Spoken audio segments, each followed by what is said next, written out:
Good afternoon to everyone. Today, I, Dr. Nidhi Gupta, ESL Coordinator and Area Chair Entrepreneurship, along with my colleague Dr. Jayashree Sapra and the team of Impresario ESL of Amity School of Business, welcome you all to the first day of Virtual eWeek 2021. eWeek is an initiative by Impresario ESL of Amity School of Business, aiming to bring together creative and innovative minds of students. Every year, Impresario and Fraternity of ASB wait for this mega event. The events included in EWeek focus on grooming, building, and channelizing the enthusiasm of students towards entrepreneurship. The discussion on the theme Economy, Environment, and Entrepreneurship Innovation for Sustainable Future will bring out the entrepreneurial approaches which can be used to solve environmental problems that would make a positive contribution towards the development of sustainable innovations. It seeks to facilitate interaction among industry leaders, agencies, entrepreneurs, academicians, and students of our university.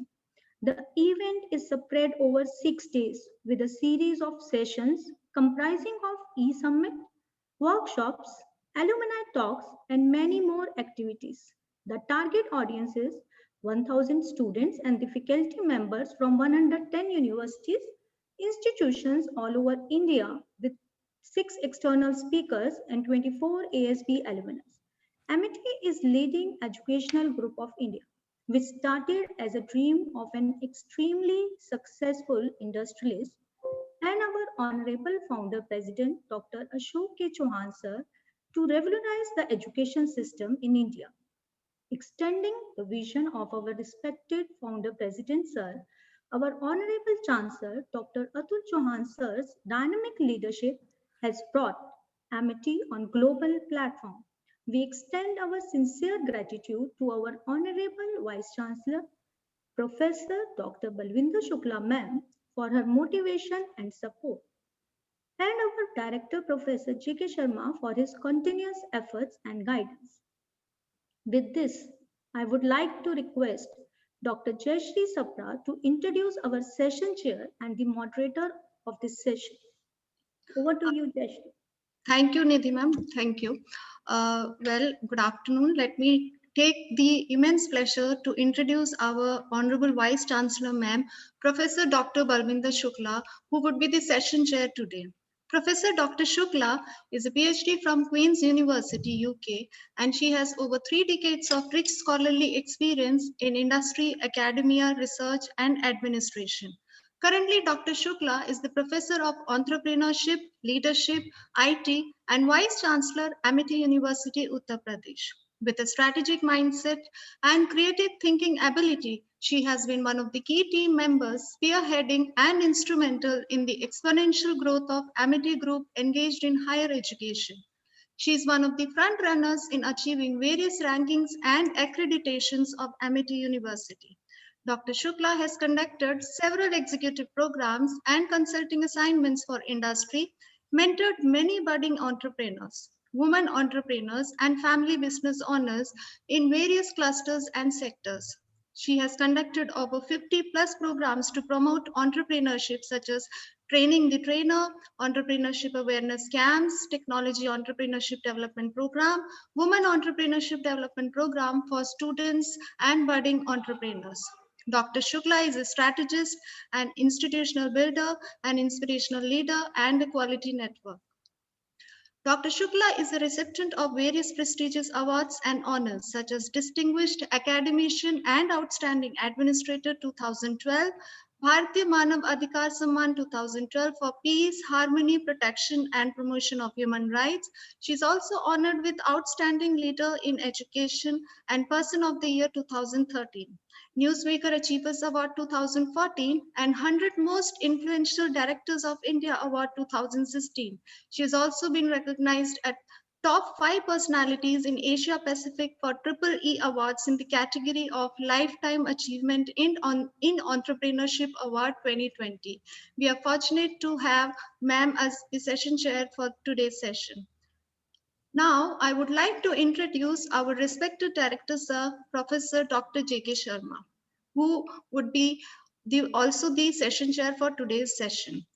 Dr. J.K. Sharma is known for his scholarly contribution in the area of business mathematics, business statistics, operation research, quantitative techniques, and logistic management. Professor Sharma has around 43 years of combined experience in teaching and research at Amity University, Faculty of Management Studies, Delhi University, and Institute of Management Technology, Ghaziabad. Professor Sharma has served as a founder director of reputed institutes of management like GL Bajaj, Greater Noida, Maharshi Institute of Management, Noida. He has taught as a visiting professor of decision science at Group ESSEC and School of Management in France, Amity University campuses at Dubai and Mauritius. Dr. Sharma has also authored more than 30 books on various subjects in the areas of operation management, which are appreciated by both academia and students all over the country, and also contributed to more than 150 research papers and case studies published in reputed international and national journals. He has also supervised 23 PhD students. Professor Sharma is a recipient of Man of the Year 2012 award presented by International Biographical Centre, Cambridge, UK. He is also a distinguished fellow of the European Foundation for Management Development and a recipient of a distinguished senior research fellowship, Council of Scientific and Industrial Research, Government of India. He is also a member of several Board of Studies Advisory Council at several schools of management. Currently, he is the president of Operation Research Society of India. Now, I would also like to introduce our moderator for the day, for the session, Professor Ruchi Khandelwal, Deputy Director, Academics. Professor Ruchi Khandelwal, an academician in the field of marketing and strategy, has proven a teaching career of 19 years. Her lucid teaching style infuses very well amongst the target audience. She is an alumnus of the prestigious Delhi School of Economics, Delhi University, where she pursued her postgraduate. Currently working as Deputy Director with Amity School of Business, AUUP, she balances her passion for teaching and her interest in research and her knack for administration very amicably. She has presented research papers in several national and international conferences and has also won the SAGE Best Paper Award in 2018. Her research interest lies in the consumer decision making, psychology of marketing, food marketing and nutrition, entrepreneurship and strategy, and emerging market economies. We welcome you, ma'am, as a moderator for this session. Now, I would like to call Dr. Nidhi Gupta again for introducing our esteemed speakers profile for today's session. Over to you, ma'am. Thank you, Dr. Jayashree. As part of the inaugural ceremony, we have the flagship event of ESEL, E-Summit, which is held annually as a part of E-Week. E-Summit is the creation of a platform to bring together different perspectives to understand and formulate the link between economy, environment, and entrepreneurship. In today's panel, we have with us eminent speakers and industry experts. It is my pleasure to introduce our panel of speakers for E-Summit. Mr. Mayank Chaudhary is currently the Vice President, Strategic Partnership at Tech Mahindra, Europe, and is managing the Tech Mahindra and IBM relationship across Europe. He is a consummate professional with prolific experience in business development, strategic alliances, channel sales, partner and contract management, and negotiations. He has expertise in managing entire opportunity life cycle from creating organizational strategy, partner identification, onboarding, planning joint GTM, governance, and taking relationship to strategic level. Mr. Mayank has expertise in managing sales development cycles, right from requirement gathering, followed by driving teams for business proposals, building and maintaining relationship with clients, creating mindshare for new offerings, and showcasing value enhancements with proposition. We welcome you, sir. With Thank you us, so much, Dr. Gupta. It's a pleasure being here. we have with us another panelist, Mr. Amit Gupta. He is the quintessential businessman and consummate deal maker with a demonstrated history of over 24 years of multi-sector entrepreneurial and professional experience in areas of sales, GTM, strategic alliances, product ideation, e-commerce, and thought leadership.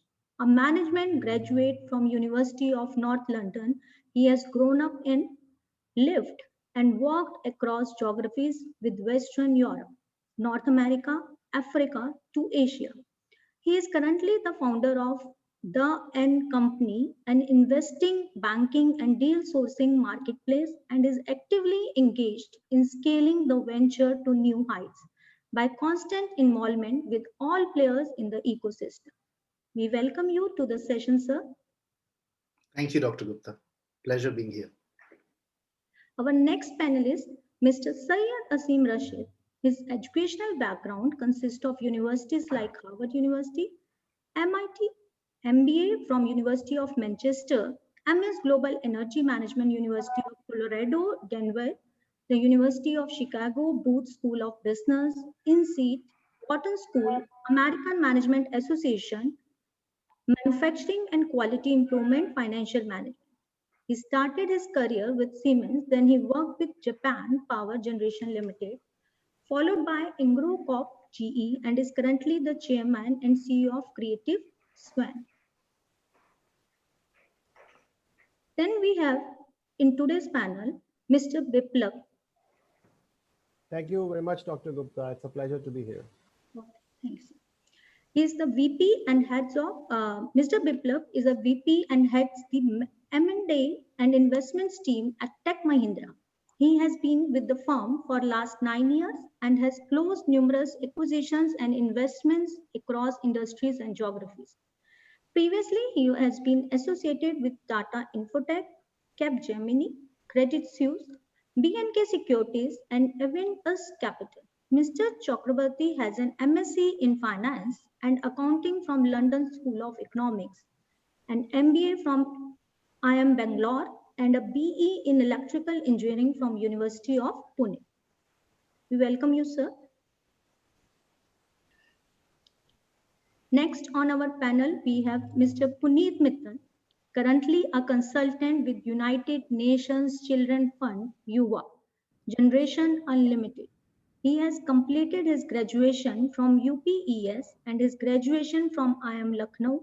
Mr. Puneet has a multidisciplinary personality of being an enabler, entrepreneur, influencer, uniter, mentor. With over a decade of experience in corporate sector, he has been a key player in establishing US Green Building Councils, business operations in India and South Asia. Some of the organizations served includes USGBC, CII, ZECO, Aircon, DRDO, Bureau of Energy Efficiency, Niti Aayog, L&T, IWBI, Eden Technologies in various capacities. We welcome you all, sir, and thank you for accepting our invitation and becoming a part of Virtual EV 2021. Thank you, Dr. Gupta. Pleasure to be here. Thanks, sir. Thank you also. Nidhi ma'am, we have our VC ma'am with us. Now I would like to request our Honorable Vice Chancellor ma'am to inaugurate the E-Week with her opening remarks on the theme Economy, Environment and Entrepreneurship, Innovation for Sustainable Future. Thank you ma'am for acting as a session chair for today's session, and we would like to have your blessings for the event.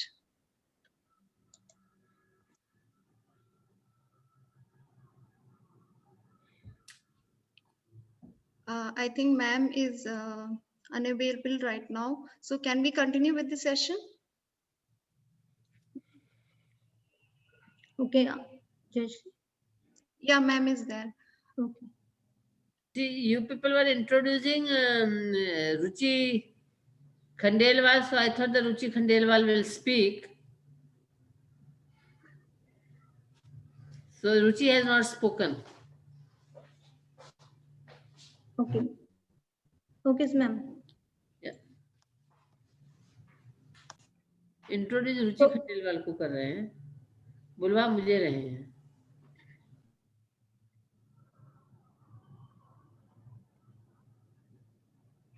Ma'am?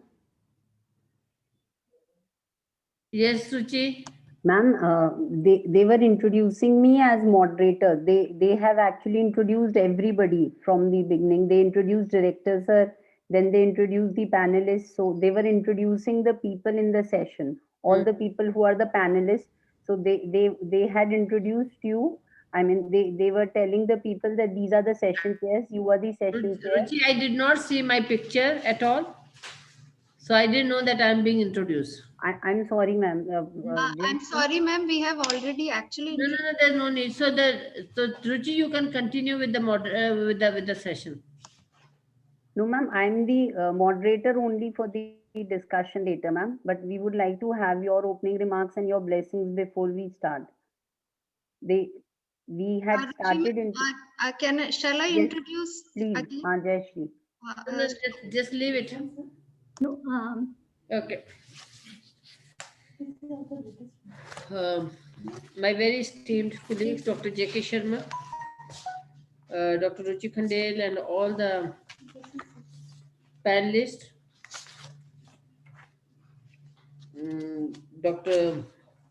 Mr.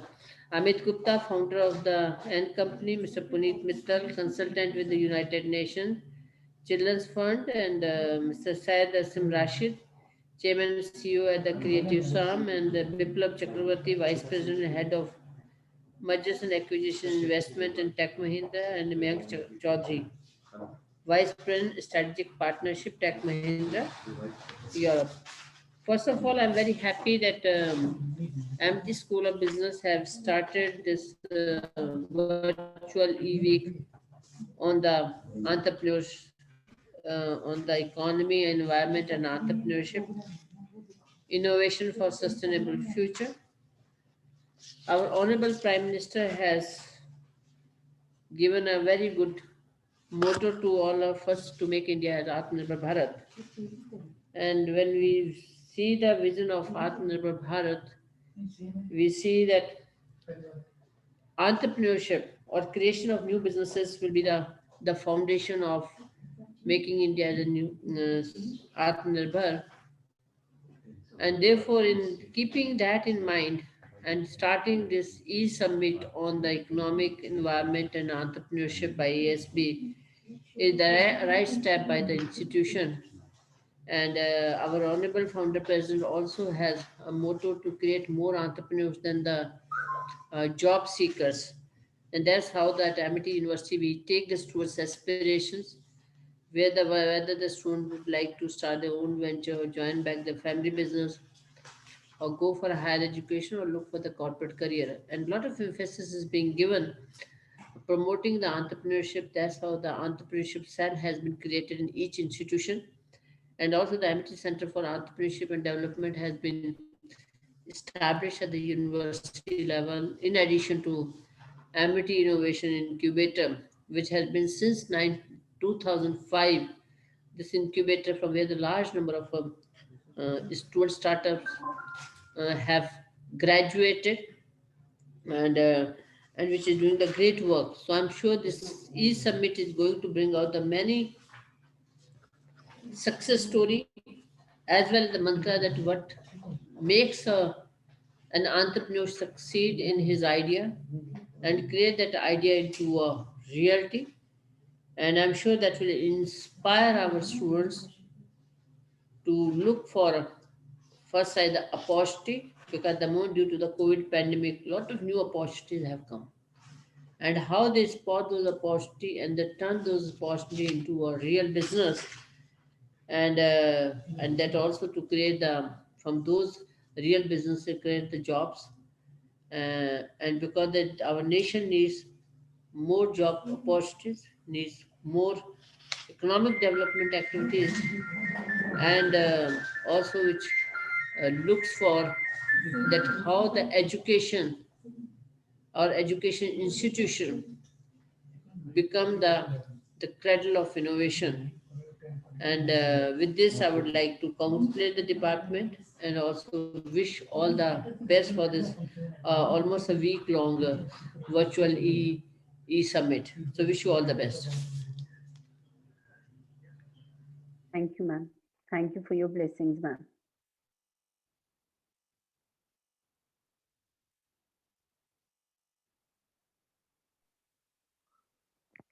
So, Dr. Nidhi, we can start with the session. Yes, yes, ma'am. Okay.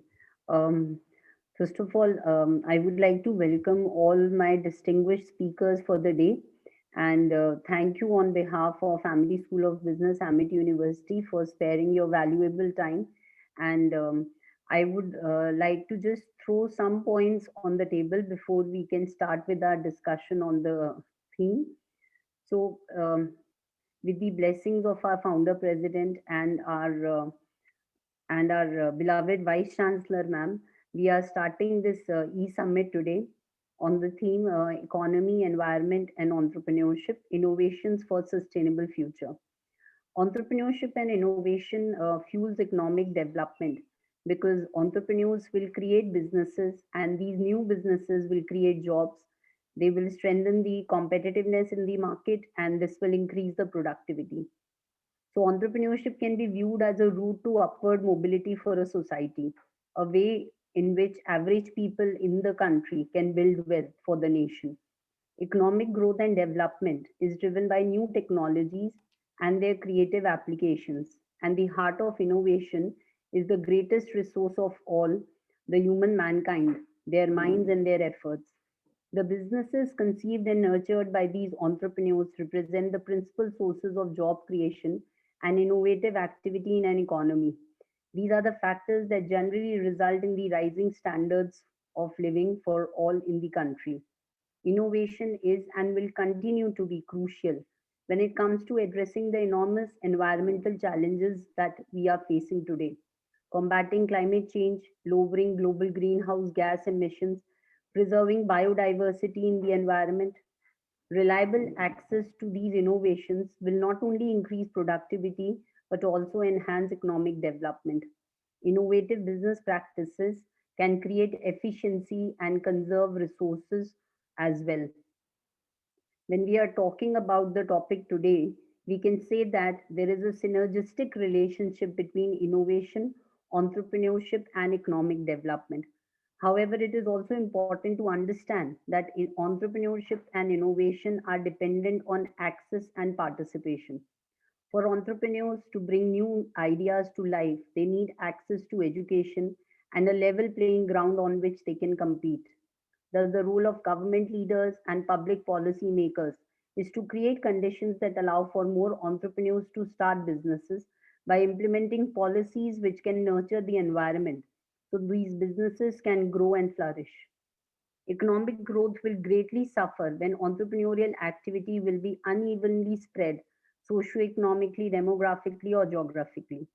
So, under the right conditions, if they prevail, entrepreneurs can create uh, beautiful business opportunities and can also serve society that can help engineer innovative solutions and alleviate the problems and challenges. Today, at this juncture, when the world has sustained and is still fighting the unprecedented spell created by the pandemic of COVID 19, sustainability seems to be a key word for businesses, economies, and industries. The road to economic growth and development is to be rebuilt through innovations that can create green products and services using green technologies and green processes. The opportunities for entrepreneurs are endless, and so are the challenges. I would like our speakers today to highlight and express their views on these opportunities and challenges which our future entrepreneurs can take forth. So, with this, we would like to start. Dr. Nidhi, is any particular order that we are following for the day? Yes, ma'am. Mr. Amit Gupta, you can Okay. start with. So, Mr. Amit Gupta, we would like to invite you and express your views on the theme. Over to you, Mr. Amit. Thank you, ma'am. Thank you to Amity University for inviting me. Thank you, Vice Chancellor, ma'am. It's a pleasure to be amongst all of you, especially the student community. So starting with the topic, as you rightly said, ma'am, all these three topics of economy, environment, and entrepreneurship, although they are different words, but given the times that we live in, they are somehow interlinked. You know, and the last theme, sustainable innovations for the future. Now, most of you are aware, I mean, without elaborating too much on the times that we are living in from the past 11 months or so, it's been a very difficult and a challenging period for the entire world community at large. One of those black swan events which has affected the entire of humanity. Earlier, we used to have events which affected particular geographies, particular regions, communities. But this one has literally affected, I would say, 100% of the population. I would start by the economy. Yes, it has been a very challenging period for the economies in general, globally, in India more so, since we are an economy of scale. We are still a developing nation. We were almost on the right track of development when this pandemic hit. Environment. Now, the pandemic is somehow directly related to the environment that we live in. How is it related? It is my belief that somehow over decades of consumption, consumerism somehow led to, unsustainable living, unsustainable future. And that is what led to somehow this pandemic, whatever its origins are. Entrepreneurship. Luckily, in India, over the last, as I have personally witnessed, the last 10 years, I would say, not going even backward, have been truly entrepreneurial in nature in terms of several innovations coming in across fields. Now, how do we take advantage of all these three factors? When we talk about the economy, yes, it has been very challenging, but going back into, I mean, not too much of a history, going back into the Great Recession or the financial crisis, many people, especially my co-panelists, would be aware a lot of companies emerged out of that, which could be labeled as very successful unicorns or whatever the category is at this point. So in the challenging times is where the opportunities lie to innovate. I would start by giving out a little anecdote, a personal anecdote. About 3 weeks ago, I was in the Indian state of Goa on a visit where I just decided to take the first flight in almost 11 months for a change of environment. And I was living out of a tiny village in a place called Arambol in Goa, working out of there, of course, since we are all working from home remotely. And I came across innovations in recycling. Now, for some, it's very hard to fathom for a lot of people that in the 21st century, people would still be drawing water from the well. It was a small community that I was living in a guest house. I was amazed to see the cohesive nature of community, real community. So starting with the water which was being drawn from the wells, the locals went fishing early in the morning. They probably used that same produce for eating during the day, and so on and so forth. They had a garden with their own vegetables and so on and so forth. Now imagine this was one little community, one village. Goa being the smallest state, I believe, would have hundreds of such villages. Was there any technology that I saw? No, I did not. So therein lie the opportunities for new entrepreneurs to somehow go into rural, the real India, and make use and tap these opportunities. How can you leverage technology to promote environment safety? Now, climate change is also a burning issue which has been there, but the pandemic has obviously brought more focus to it, where people were forced to think about their lifestyle. In the early days, I remember probably in March, April last year, when there was complete shutdowns, at least in India, the pollution levels came down, obviously. People were so happy looking at clear blue skies. And I think it gave a lot of people the chance to think aloud that what have we done to the environment? Now, again, coming back, not harping too much on climate, therein lie the opportunities for new entrepreneurs.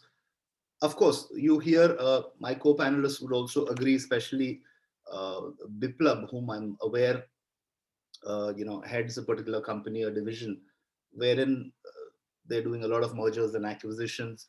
We always hear about the Olas, Ubers, Amazons of the world, and especially the students who are part of this panel today, all aspire to be, one of those billionaire founders.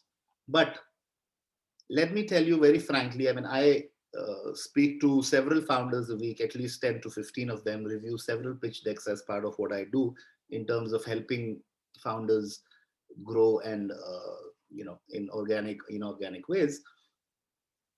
Innovation has to be at the core of what you do not do. So if you do decide to go into entrepreneurship, please keep it in mind, what problem are you solving? Now, this looks like a very cliched statement. Everybody says, what problem are you solving? What problem are you solving? But you have to go deep down inside that statement and really figure out a problem, which is building a sustainable business. Now, sustainable has two meanings. One is the literal meaning of being environment conscious, friendly, climate friendly. But the business itself has to be sustainable. Please do not go into entrepreneurship just for the sake of it, aspiring to be one of those 1 in a million, whatever we call them, unicorns, dexacorns, and stuff like that. It's very easy to get fascinated by all those terms. And today is the time. People might think the vaccine has come in, life is going to be very normal in the next few days, weeks, months.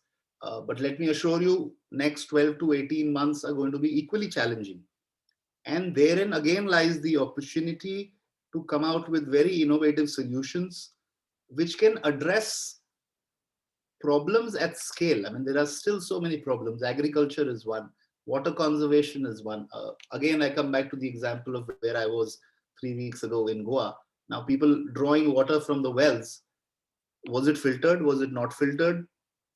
Was technology being used? There's several opportunities. Now, I'll give you, on a product side, I'll give you, Goa has abundance of coconuts. I saw at least hundreds of coconuts lying on the streets.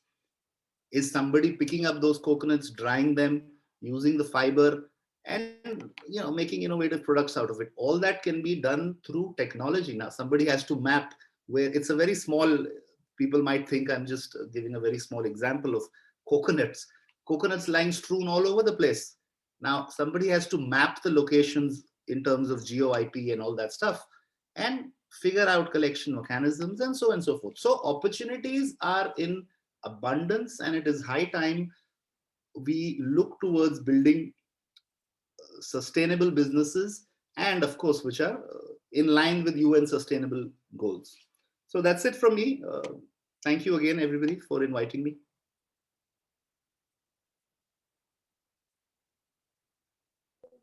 Thank you so much, sir. So I will come back to you, sir, after we have just listened to all our other speakers. So can I request Mr. Biplab Chakrabarty? Biplab, sir, can we have your views on the theme?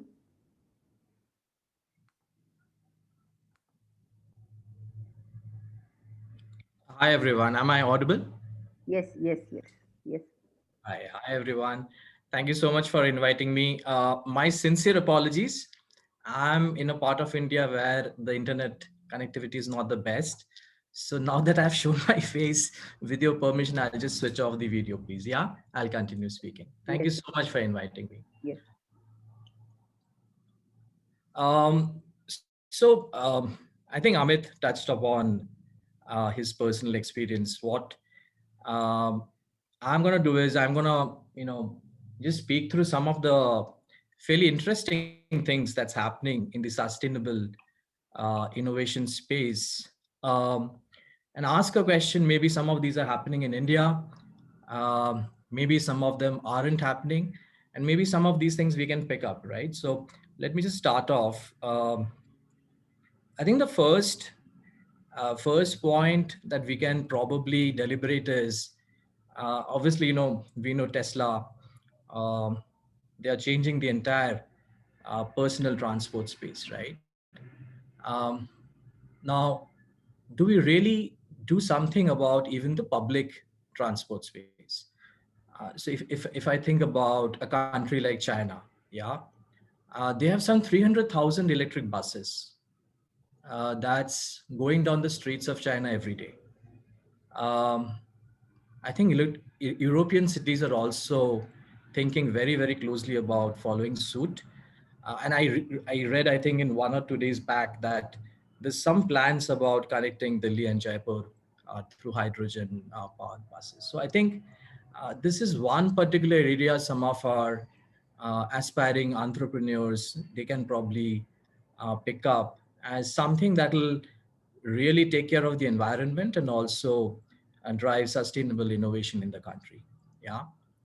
The second point, probably along similar lines, is the entire electric truck space. We know commercially, millions of trucks crisscross India at any point in time.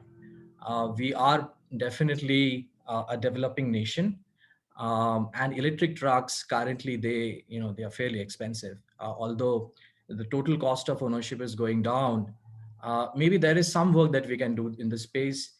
Tesla and some of the other companies have already started looking at something along those lines. Are we doing something similar in India is the question that probably I'm going to pose to the group.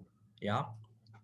The third one that I had on my list was the entire energy storage space. Now, what I mean by that is we know some of these lithium and cobalt batteries, they can drastically reduce the cost of okay, let me start again.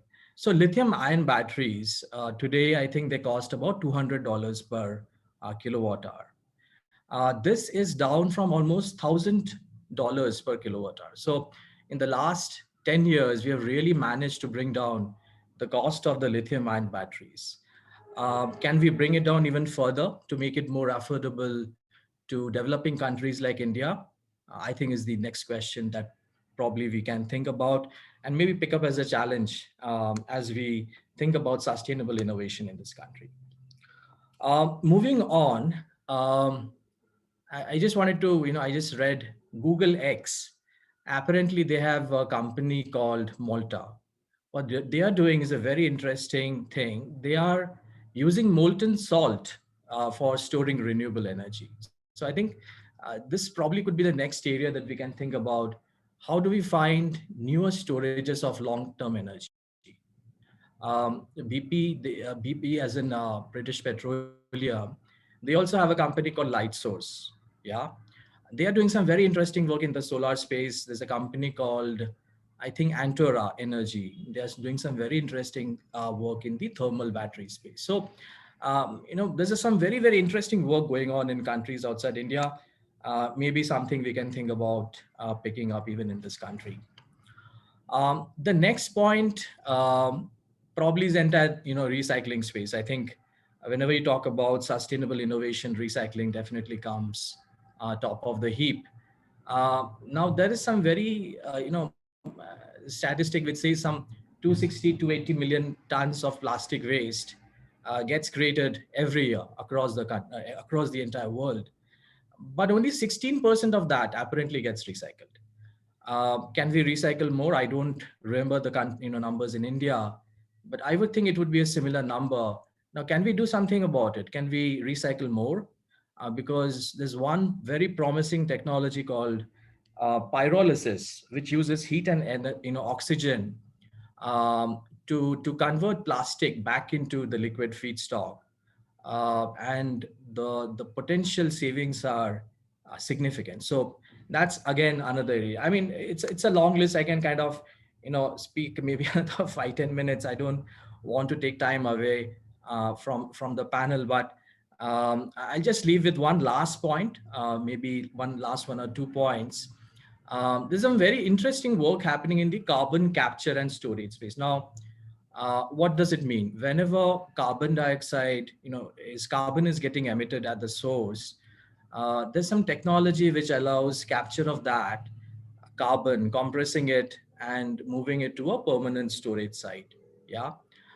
And what do we do with that carbon? We can, use it for, different profitable uses, including I think making plastics like polyurethane.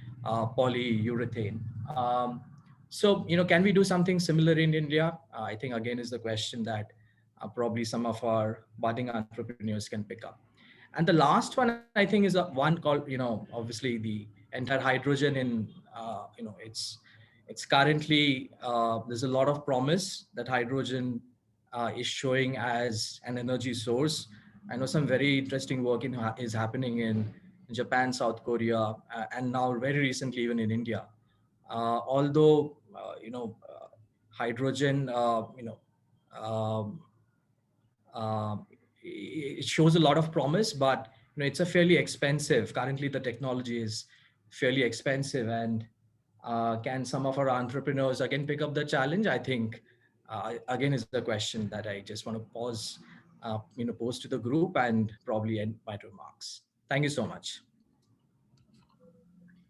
Thank you, sir. So I'll come back to you, Mr. Biplab, a little while later. Can I now request Mr. Puneet Mittal to express his views? Over to you, Mr. Puneet. Thank you, Ms. Ruchi, and thank you, Mr. Gupta and Mr. Chakrabarti for setting the context. I think my presentation is in line with what you both spoke. My area has been more towards green sustainability, and I have spent my last decade in, doing all these stuffs, influencing people at the corporate sector, for green buildings, etc. So I will talk more from that point of view. I just want to quickly check if you are able to see my screen. Yes, it's visible, sir. Perfect. So thank you for having me here. I'll post few thought-provoking slides first, and then come back to the solutions. Especially because of the fact that today we are talking to young generation, and India has 20% of the young generation, particularly in the age group of 10 to 24 years of age. And I'll come back to the work that I'm doing right now and how we can sync it up with the thoughts in this context. So have we seen sparrows lately in our houses, which we used to see when we were child? I think most of the people would be missing this element. They have become extinct. We have just now heard about the waste side of it, that how much waste is getting generated. 10,000 tons of waste getting generated, and that becomes a burden to the municipality to take care of. Are we doing something about it? Look at the way Ganges used to be once upon a time and how it looks now. Is this what we want to see? 43,000 hectares of ancient forest has been deployed every year. Is this what we are aiming for? 6.2 million kgs of plastic is being molded for water bottles. And where do we end up these water bottles with? In our trash bin? Is this what we are looking for? Biodiversity loss has been phenomenal. Every day we have losing 150 species. Is this what we are looking at? Look at Yamuna once upon a time and how it looks now. So I'm not trying to discourage, showing pictures like this. These are just the opportunities what young generation can pick up, and this is what is the need of the hour. Now look at the conversation about air. So the city where I have grown and brought up in, Delhi, it has been crowned the world's most polluted city in the world. So this is what the tag that we are actually looking at, particularly from a city like Delhi. Is this what we would like to hear? And ambient air is actually 10 times more worse than indoor air is 10 times more worse than the ambient air. This has become the reality. And I'll post a very thought-provoking statement to all the attendees. We drink 2 to 3 liters of water every day, and we are absolutely sure about what quality of water we drink. It has to come from a very, very reliable source. We emphasize on brands like Distillery and Aquafina, but we actually breathe 23,000 times a day. And have we ever thought about what kind of air we are breathing? Can we do something about it? It is just perhaps ignorance, isn't it? So let me now come to the point of solutions, because today we are talking to the young people especially in the business segment, who are going to be business leaders tomorrow. So what is it that they can do? What is it that people are doing today? What they can scale it up? So the future is sustainable, smart, green and clean, promotion of health and well-being, happiness. And I think very, very simple solutions, what I have learned in my past and people are implementing, people, they are aware that, there are plants which actually purify air, so Areca palm, mother-in-law's tongue, money plant. So these are some of the species which you can grow in-house, clean your in-house hair, how you can actually scale it up, how you can actually help in scaling up the quality of air of your cities. This is something which the young generation can look at. There was a very interesting article that I saw in a couple of days before in the newspaper, which talks about how institutions like IITs, Jamia and JNU are actually dealing with their waste. So, they also produce tons of waste every day. And, what they have done is on the site segregation. They have actually adopted plant parks. They're putting on-site segregation, trying to convert them into usable manure and trying to supply it back to the municipalities. So this is how institutions are actually now dealing with their waste. And we have to think about local solutions like this. Very interesting. I also read about Akshar Foundation School, and this was also published by the World Economic Forum, where this school belongs to people, who are underprivileged, and they can't afford to pay the fees of, their education. And the school management have decided that you don't pay fees, you bring the waste, collect the waste from the community and bring it as a fees to us. And it is actually having a dual effect. It is cleaning their community. So can we have models like this, which are sustainable, which can actually solve dual purpose problems? One more excellent example, which I came across in the last couple of years, Versova Beach. I think people from Mumbai must be more familiar with this. Afroz Shah, a gentleman who I fortunately, got an opportunity to meet and greet several times. He actually started this movement, and in the period of 3 years, he was able to clean Versova Beach as a mission. So he started alone as a person, and he actually then took it into a mission, and then a lot of celebrity joined in. He was also awarded by United Nations on several awards, and this is how the beach looks now. So there are opportunities. There are opportunities available all around. I think we need to just explore it. One more very interesting examples which I came across. Adidas is, I think, a premium shoe manufacturer. So I'm not trying to promote any product or technology here. This is just an example that I wanted to quote. So they actually started a production line of a shoe which is made from ocean plastic waste. So they are collecting the plastic waste from ocean, recycling it, reprocessing it, and trying to make a shoe out of it. And it has seen a lot of success value, a lot of takers out of it. So these are the opportunities what I think today's generation should look at. There is a park in Delhi, Waste to Wonder Park. I think some of you might have also visited this. So 150 tons of industrial waste have actually gone into construction of this park. How many of us knew about it? So can we actually co-create such solutions which are not only sustainable but also looking forward towards sustainability as well as long-term challenges of this community? So let me just spend a couple of minutes of letting you know that what I am actually doing right now. So I'm engaged with UNICEF, and particularly on a project called Generation Unlimited, which is a global program incubated under UNICEF. And our objective is to actually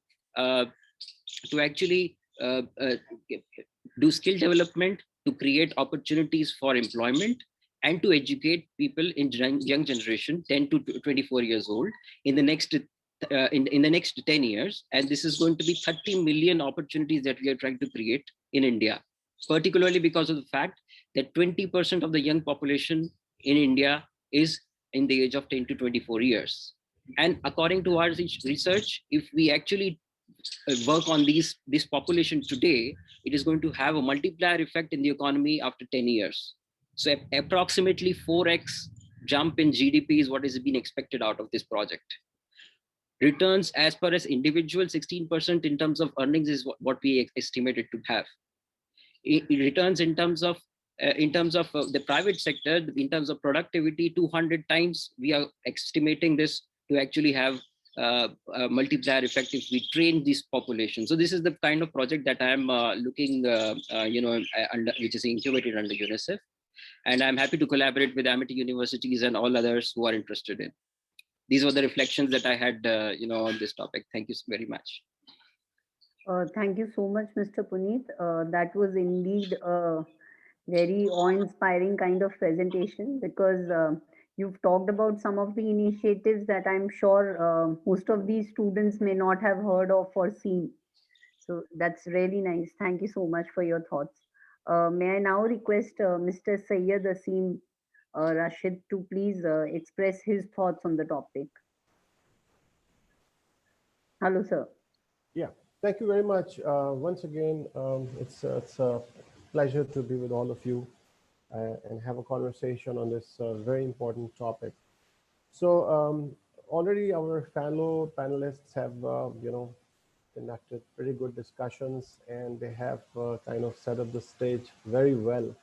What I would like to do is I would like to share two thoughts or two key takeaways that students and everyone else can take with them. The first one is a lot of people think that sustainability is expensive. It's a cost to the business. So, when companies actually pursue sustainability, it's generally to demonstrate that they are socially responsible.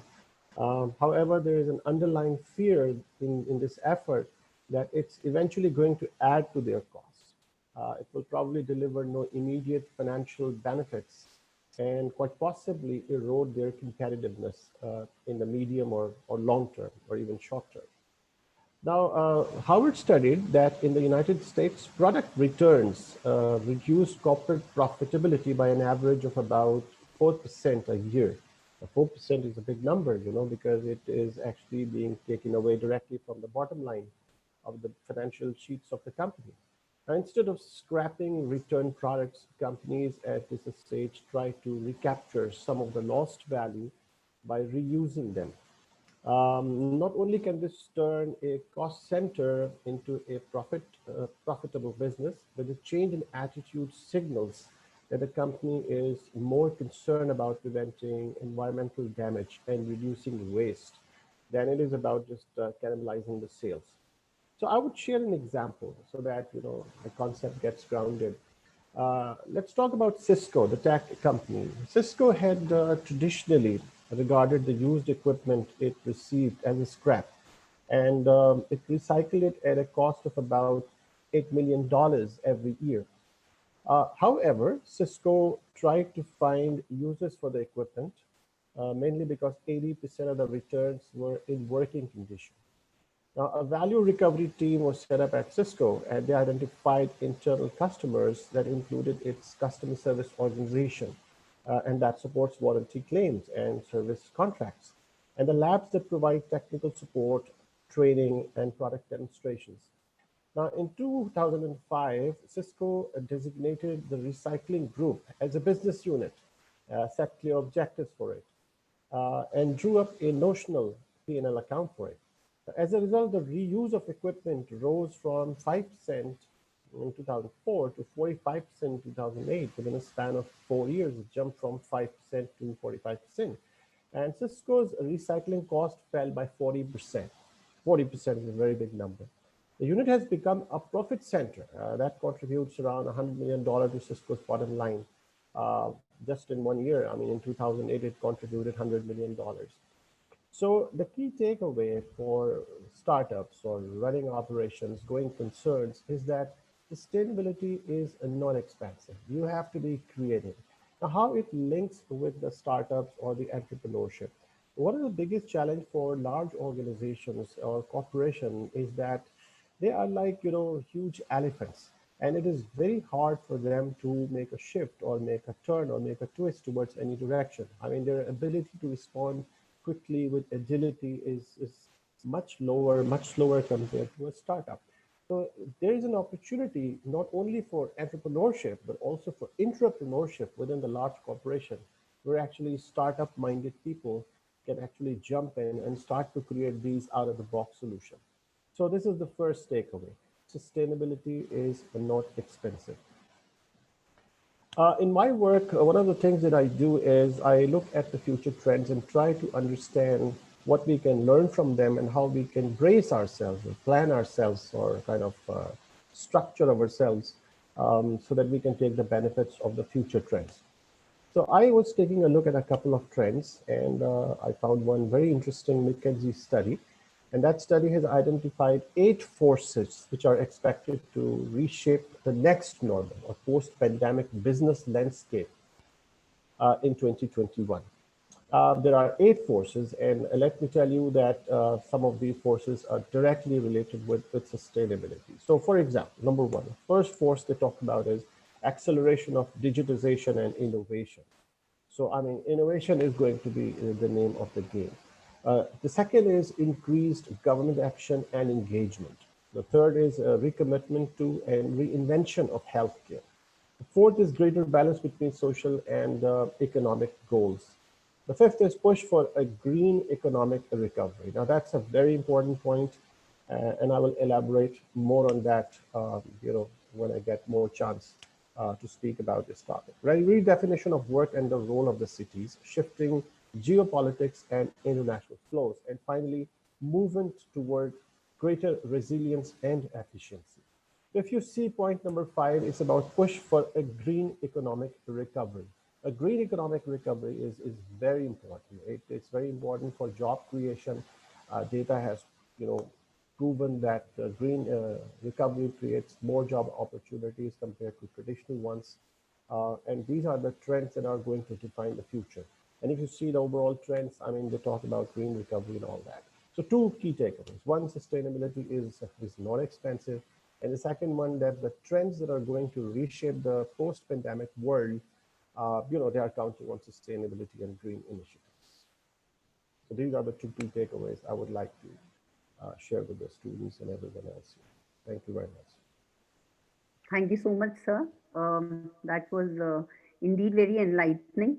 And I would request you a little later to just throw some light on some other trends that you were talking about, except the green economic recovery.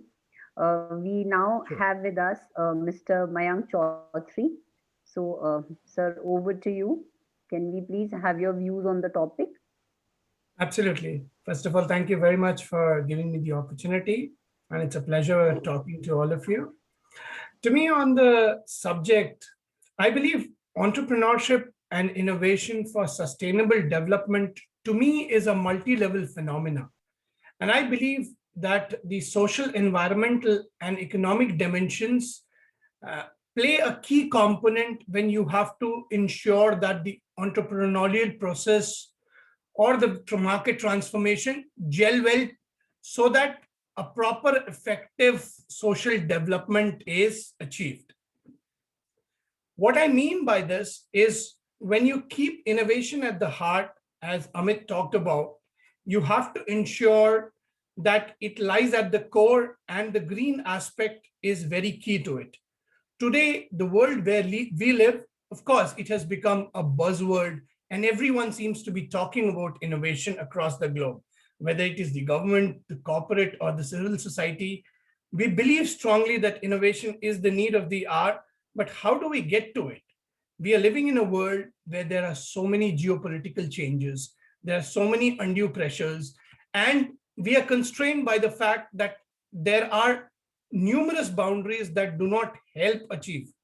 Having said that, we also believe that sustainability is the key to coexistence.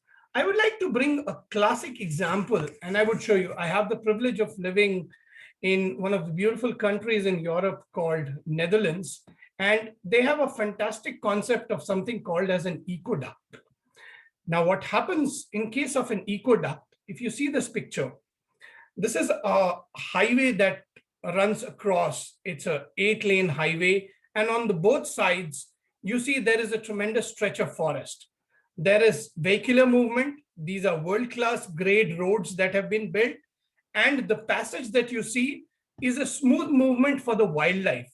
You'll be surprised to know that on a daily basis, it's anticipated because animals are geotagged. More than 600 to 650 animals cross over it. And trust me, it's a beautiful sight.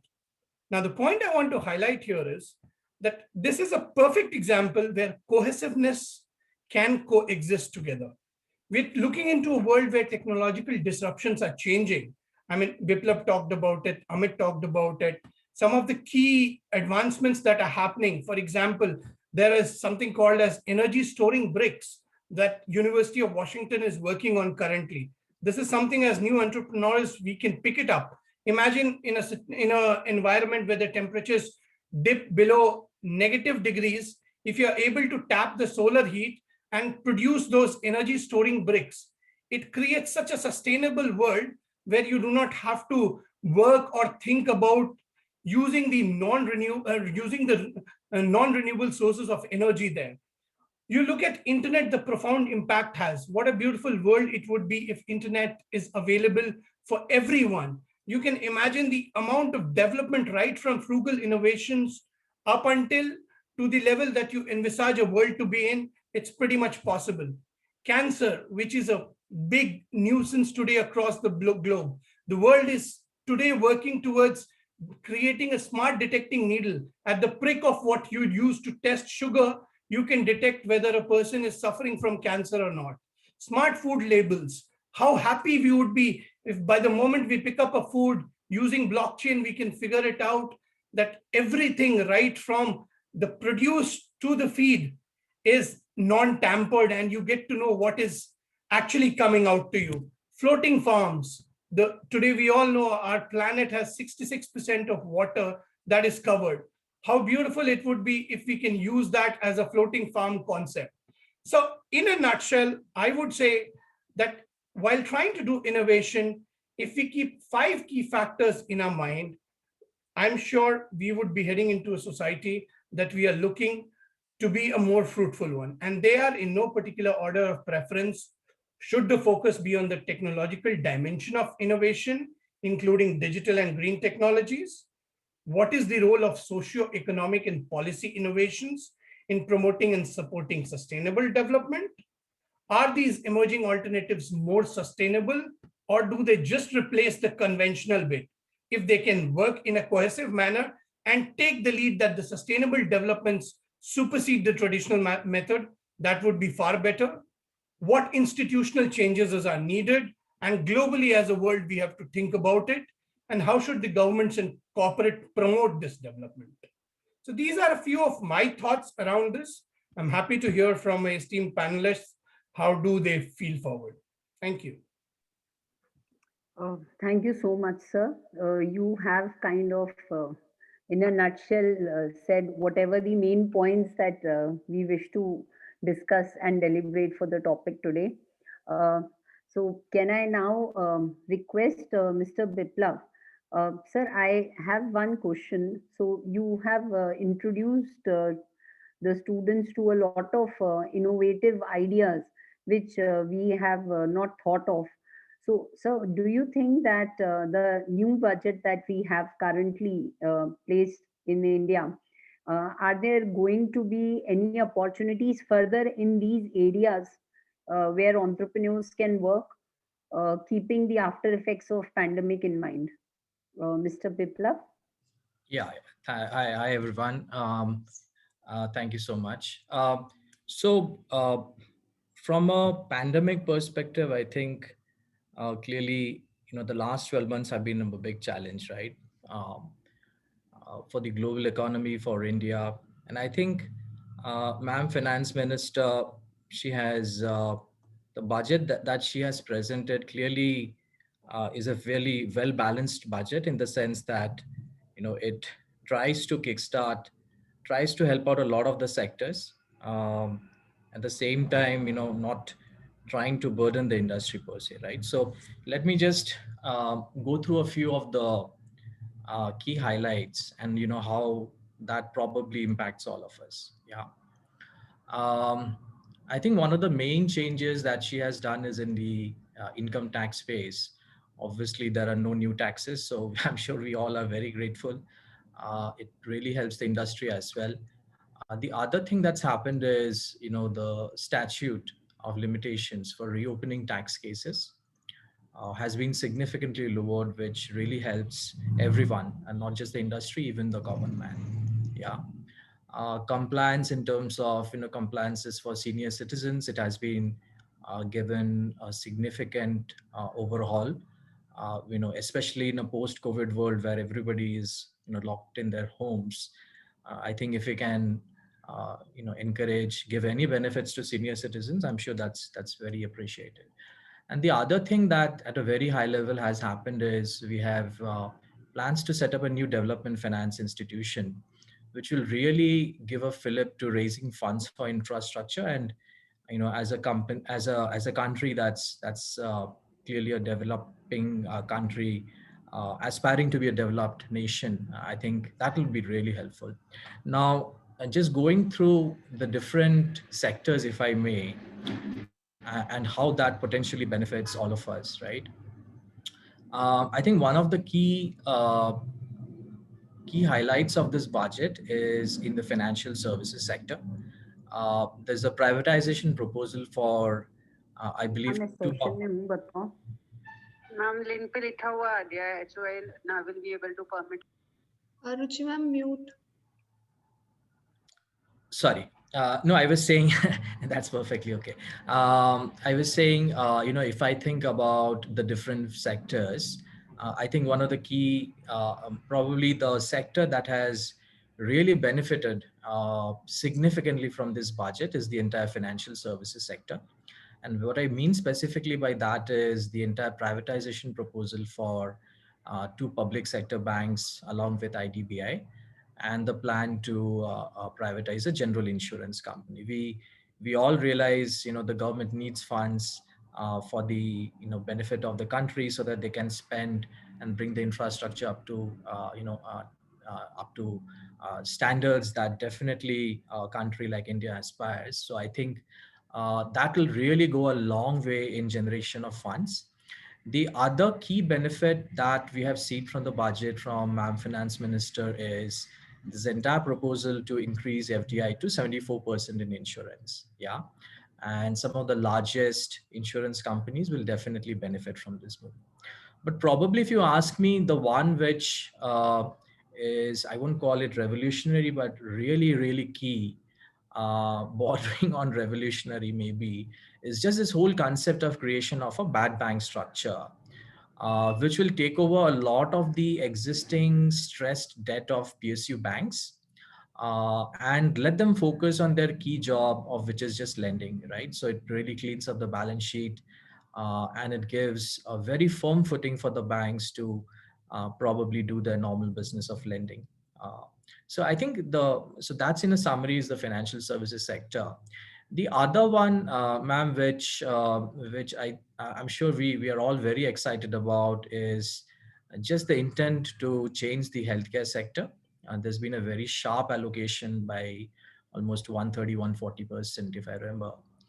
And the reason, obviously, in the backdrop of pandemic, we all have realized that, we really need to build up the infrastructure. If any such thing ever happens in India, we'll all be in a great shape to counter the negative impacts of that, right? So even if we think beyond vaccines, the whole point of creating a health infrastructure over the next 5-6 years is a very clear and a clear move, and which shows intent of the administration to build an infrastructure which really help the country. Because currently, if you think, we are about I think 1 to 1.2% of the GDP in terms of the public health expenditure. The target is to definitely take it almost double it, almost to 2.5%. So the healthcare sector, I think, is the second big beneficiary of the budget in the backdrop of the pandemic, and not surprising, I would say.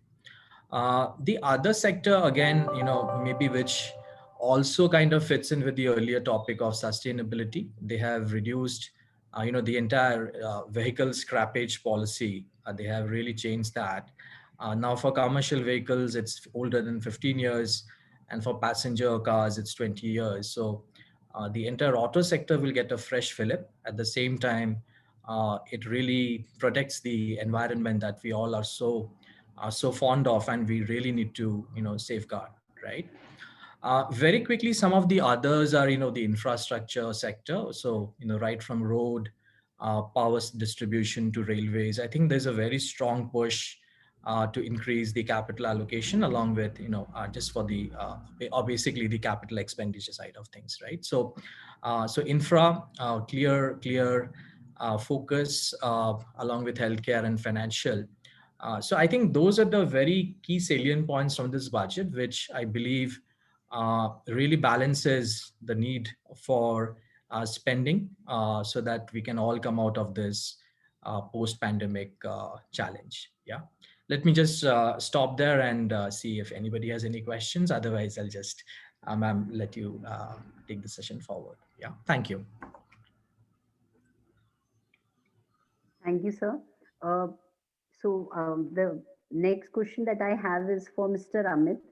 So, sir, you talked about an experience of yours, and we could clearly see that, there is much to be done in probably a lot of states that we talk about. The economic development is not happening in a balanced manner. So that was the point that you probably wanted to talk about. So like, Mr. Biplab have already talked to us about the various initiative that government is trying to take in terms of the current budget. So, what do you think is the role of the state? And to what extent can we support that being the educational institution or being in the academic fraternity?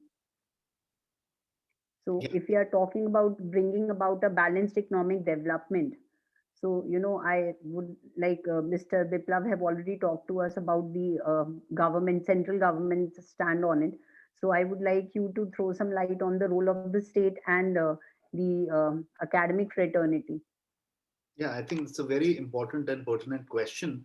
It all starts from the academic fraternity, then the state, and many other players together, which forms an ecosystem. Now, this word is being thrown around a lot. Ecosystem. We have various ecosystems in terms of the industry that I work in, venture capital ecosystem, innovation ecosystem, and so on and so forth. So, starting with the academic fraternity, I think it's very important that students get a practical knowledge rather than too much of theoretical knowledge, which has been the norm over the years. Amity, I know, has been at the forefront of such innovative learning, if I were to call and coin that term. Also, a lot of participation, before I get to the state, a lot of participation from the industry. And when I say industry, it means both the new age startup industry, startup ecosystems, and the established players. Like Mr. Syed had made a very pertinent point about large corporations being kind of elephants, where it's very difficult for them to pivot or move around here and there. But, taking his viewpoint into mind, I believe over the last few years, at least in India, they have been open to, if not doing it themselves, tapping into the innovation ecosystem, which comes from new age founders. So when we talk about educational institutions, the education fraternity, I think there is still a lot needs to be done, where they need to get in a lot of industry support in terms of tapping into what are the problems at large. When we talk about business growth, now growth, a term itself, is very relevant to India because of the numbers that we have here. Now, because of those numbers, therein lies the opportunity for growth. So if we have a balanced education fraternity, a balanced education system, which taps into these corporate powerhouses, if I were to call them, and connects the student fraternity right from that very young age, 18, 19, 20, when their ideas in life are being formed, to address problems at large. And again, I mean, going back to my introductory speech, one should not get into innovation for the sake of it. There really has to be a problem that you're addressing. Biplav had made a point about, he gave a lot of very pertinent examples. Tesla, for example. Now, at the heart of Tesla lies innovation. Again, a lot of you youngsters attending this session will get swayed by the recent uh, valuation numbers of Tesla, the most valuable automobile company, and so on and so forth. But please remember how it all started. It all started with innovation being at the core of their philosophy, which is being guided even by them today. Where did that need for innovation come?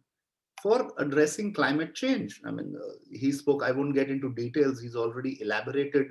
I can tell you for a fact, he gave the example of China, you know, maybe some miles ahead of us in terms of electronic vehicles, EV buses, and so on and so forth. I've had the good fortune of speaking to at least 10 founders over the last 60 odd days in the EV ecosystem. Now, again, I'm talking about the ecosystem. EV, he spoke about lithium ion batteries and so on and so forth. So right from starting with the battery to making the vehicle to the charge points and so on and so forth, that's what constitutes the ecosystem. And that is where the state comes in between. That fortunately we have a very supportive central state government at the moment. Honorable Prime Minister spoke about this at a NASSCOM summit last week, where he implored upon the corporate community. It was being attended, the NASSCOM summit, by some corporate leaders, including the Wipro chairman and so on and so forth. So the state needs to be supportive at all levels, right from, for example, I'll give you an example. If somebody graduates from your business school with an innovative idea, I know you have an innovation lab also and so on and so forth. But again, they need support from the state. And again, we have so many with the Atal Innovation Mission. I am personally involved with the Atal Innovation Labs. That is where the state comes in, gives a supporting hand to the particular founder, entrepreneur, and takes forward the idea without any expectation of return. Interestingly, there's also a concept of failure, which is frowned upon in this country. So while you are innovating, failure will be a part of the whole thing, and it should not be taken as a setback, but more of a learning experience. Again, that is where the state has to come in and support those entrepreneurs rather than frown upon them. I mean, as a society, probably we've been accustomed to only celebrating successes, but we are at a stage in this particular century, and more so because of the pandemic that we are living in. Many problems have been accentuated, which have become critical. So when we talk about innovation and how important innovation is, of course, innovation is to the point of being critical, but again, not for the sake of innovating. There has to be a real problem solving. I mean, all the esteemed co-panelists gave out various examples. Mr. Chaudhary, especially, living in the country that he is, I'm personally aware of all the, eco-friendly initiatives that the Netherlands government has been doing, not from now, from a long time, starting with water conservation. The country was prone to flooding in the 1970s, Mr. Chaudhary, if I'm correct. And they started You're absolutely right, Amit. They started the system of canals and everything. It was almost going down, that whole country, a lot of cities. That is where the state gave a lot of help. At the moment, there's a lot of private public partnership happening. A lot of innovative solutions are still needed. That happened about 30, 40 years ago. We are again at a critical point in that country also, as I'm aware. I've visited several times. So the state was very supportive. Of course, now that is a very tiny little country in comparison to large economies like India and China. Right. In India, the problems, even a minute problem, gets accentuated by many millions and billions. So when we talk about the state, there are different levels of the state also. You cannot just have the Honorable Prime Minister making an announcement and expecting things to be hunky-dory. The entire ecosystem of which we are all part, including educational institutions, we as some kind of corporate leaders. Biplab, for example, I know represents a large group in India which has been at the forefront of CSR activity. there are many divisions in Mahindra which support sustainable innovation. So, to close my answer, ma'am, it is not only the educational institution or the state, but the entire ecosystem, which comprises of a lot of players, all have to come together. And fortunately, actually, I mean, it's not that I'm making some kind of a rocket science statement. Fortunately, over the last, let's say 5 years or so in India, things have been moving in the right direction. Yet again, because of the scale of problems, opportunities, challenges, a lot needs to be done, but I believe we are on the right track. Thank you. Thank you, sir. Thank you. My next question is to you, Mr. Puneet. And like you gave us certain examples how the environmental challenges have become business opportunities. So how do you think that we can scale up these kind of initiatives? So what exactly we need to do to bring more of such initiatives? And what if we are bringing out those kind of business opportunities, to what level they can help in creating jobs? Because that is also the basis of economic development for a country. Excellent question, and I think very important to talk about it in today's world. So I think my answer to it would be change of mindset. And when I say change of mindset, it's both, change of mindset for the organizations as well as change of mindset for the consumers or the beneficiaries. So let me tell you, in the last 10 years, I have been persuading the CXO level, particularly for the concepts of green buildings. And what I have personally felt, talking to clients in India, so people still feel that it is like a favor to the environment. Although they know that this is something which is best to be done, and it is going to save them a lot of energy, and it's going to have a lot of positive impacts on the climate change, but still people think that there is an investment involved, it's a favor to the environment, and this mindset have to change. Giving you one more very prominent example, and again, I'm not trying to promote any product or technology here, so let me talk a bit about Apple.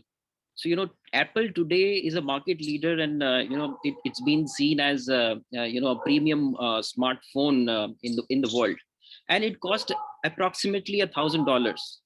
At the same technology, similar technology can be bought in India, I think in a $300 the same technology. Now, what is the difference? Why it is a premium brand? What it has done differently? Leave aside the quality of product. The essence of this company, particularly Apple, is their commitment towards environment. Look at their CSR reporting. Look at their environment reporting. The commitments that they have done. They will not mine any precious metal. Any further precious metal. They are net zero. They are 100% renewable. The packaging that they do is 100% renewable. The after sales service or the product when it goes abundant, there is a very prescribed process for its recycling. So all this actually have gone into the investment of innovation, and that is the reason the product cost a little more and people know about it. But people think that it is a premium product, but they connect it because of the price. They don't connect it because of the essence of the company, the commitment of the company. They're going to be net zero in 2030. They have committed themselves to be net zero in 2030. And other companies like Microsoft, Google, Cisco, etc., they are also in the same soundbite that they will be 2030 they will be net zero, and by 2050 they will eliminate most of the carbon that they have actually produced right from their inception. Now these are very huge commitments. Now how to actually fulfill the commitments? Now, had the technology been there, had the know-how been there, why would these companies take next 10 years to be net zero? Why can't they do it next year itself? Because people are still innovating, people are still learning.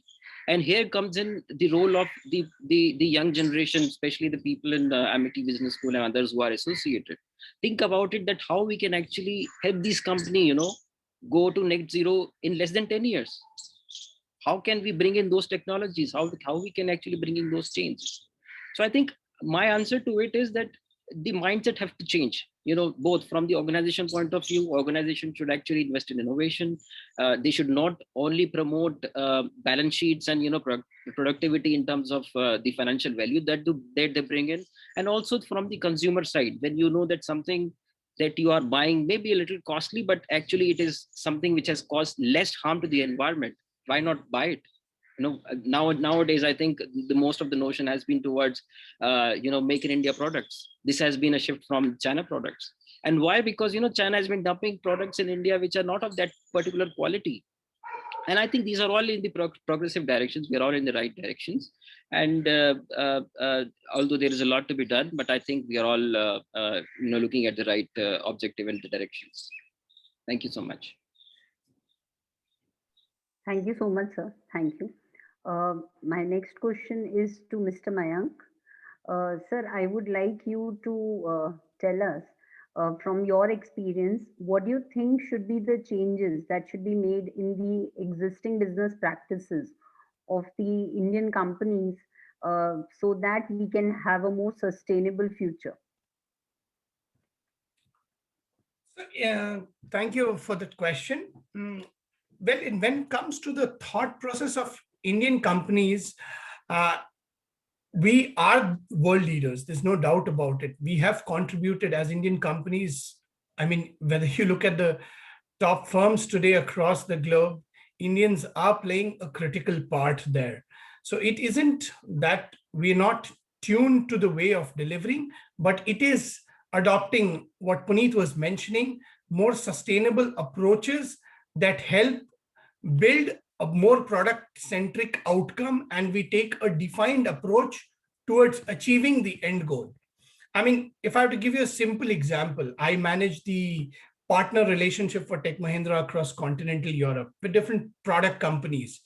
The key questions I typically keep in mind is whether the product that I'm selecting for my business, does it have an impact on consumers' life, or does it create a niche for the market?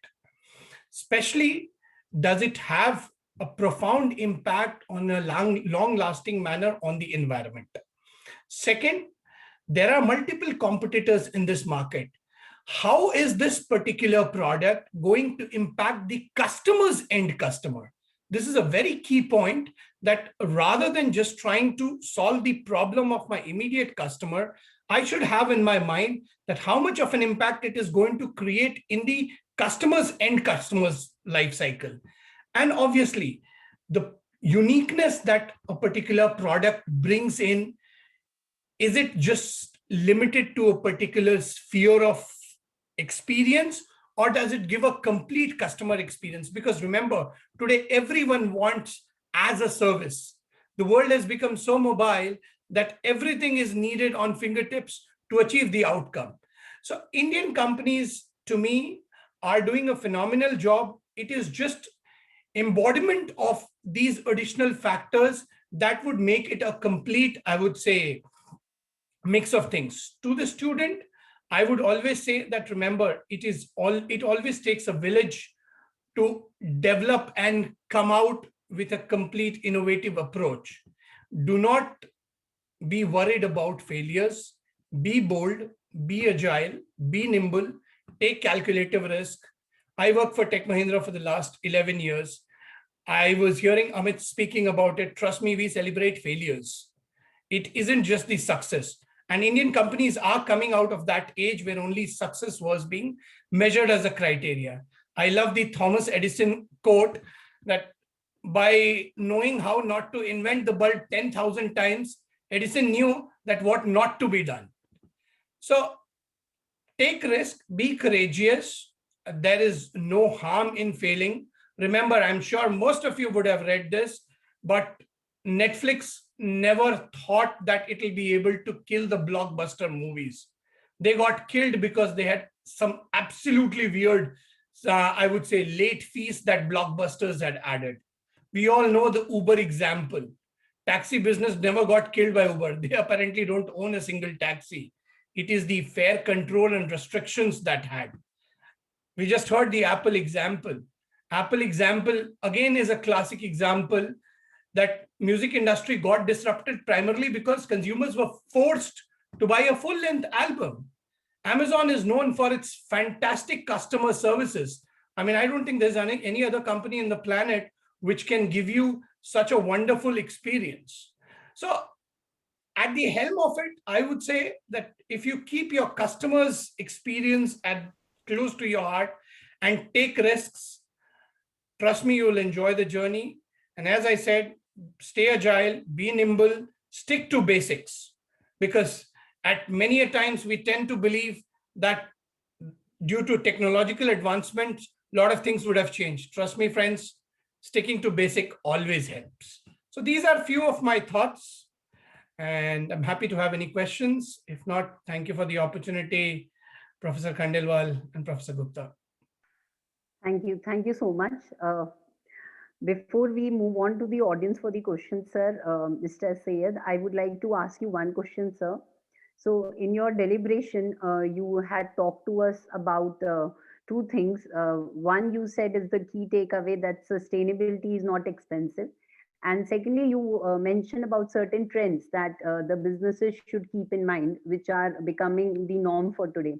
So, sir, I would like to ask you in this regard that if we look at one of the trends, which is technological advancement and R&D, so investing in technological advancements and R&D has become necessary for companies today because products and services are becoming obsolete faster than ever before. So in your opinion, to cope up with this rapidly changing environment, won't it become little expensive for the companies if they want to remain sustainable? Sir, you are on mute. Sir, please switch on your mic, sir. Oh, I'm sorry for that. Yeah. So absolutely right.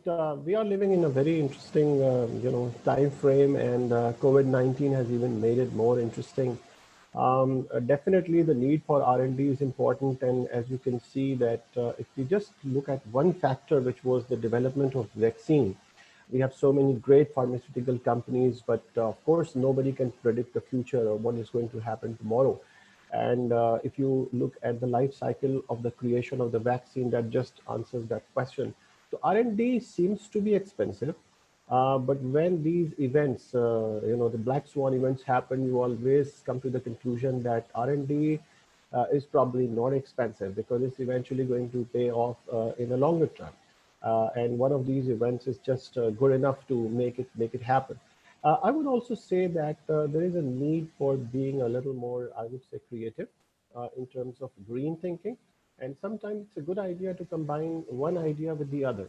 And that also kind of takes some guts to do R&D. So if I give you some example and try to link back with the subject here, then I would say that there is a Slovakian startup called Fjorgy. Now, Fjorgy is just like the Airbnb of clean energy, and they have a mission to turn household renewable energy sharing into a reality. So using the Fjorgy platform, home users who generate surplus solar or wind power can sell it directly to other members in their community instead of the usual model of feeding it to the grid. Now, this is one of those solutions which are close to the ground solutions rather than just, thinking about big billion-dollar unicorns. I mean, these are close to the ground solution, close to the reality solution. So if this happens, then the consumer can bypass high processing fee, and this allows them to earn more from their renewables. Meanwhile, the buyers are able to purchase the shared energy at cheaper rates than buying it from the main grid. It's just a classic win-win for both the seller and the buyer. Now, obviously, sharing something as unpredictable as solar and wind power can be a really tough call, and nothing like sharing an Airbnb. But after all, the system should be able to accurately predict power generation and user consumption at any given time of the day, so as to only buy what's necessary or sell what is surplus to the requirement. Now, this is where the R&D part comes in. So here comes the Fjorgy's artificial intelligence platform. It comes into the equation. It optimizes the energy consumption by using its ability to connect with Internet of Things, the IoTs, the devices associated with it, including a diverse range of home appliances, including heat pumps and washing machines. I would also say that pandemic is probably going to accelerate the global climatic response. The reason why I say this is because we need a green recovery from pandemic. And why we need green recovery is because we need a job recovery. Now, just some interesting statistics backed up by a study conducted by McKinsey that for every $10 million spent in renewable energy, 75 jobs are created. For every $10 million spent in energy efficiency, 77 jobs are created. And for every $10 million spent in fossil fuel, only 27 jobs are created. Now, that's a big difference, 75 and 77 versus 27. So also there's an idea that there's a trade-off exists between business and environment, and that's not the right idea. We just talked about this in the beginning. So green recovery from the pandemic is essential for job growth. Also, if you look at the ILO, International Labour Organization reports, they suggest that a shift to a greener economy could actually create 24 million new jobs globally by 2030 if the right policies are put in place. And the new jobs will be created by adopting sustainable practices in the energy sector, especially electric vehicles, and increasing energy efficiency in existing and future buildings. So EV and building of the future are really going to be defining the future. I would also add one thing here, that the small and medium-sized enterprises, the SME sector, is very, very important. And its growth is also critical for job creation and job growth. I mean, SMEs are also entrepreneurs. The only challenge, and I remember a discussion that I heard at MIT Boston's entrepreneurship institution. They said that, look, we look at SMEs, they are like local businesses in every country. These businesses generally do not grow beyond 5 to 10 people. So they create jobs for a very small number of people. How do we turn the SMEs from family-style small businesses to innovation-led businesses?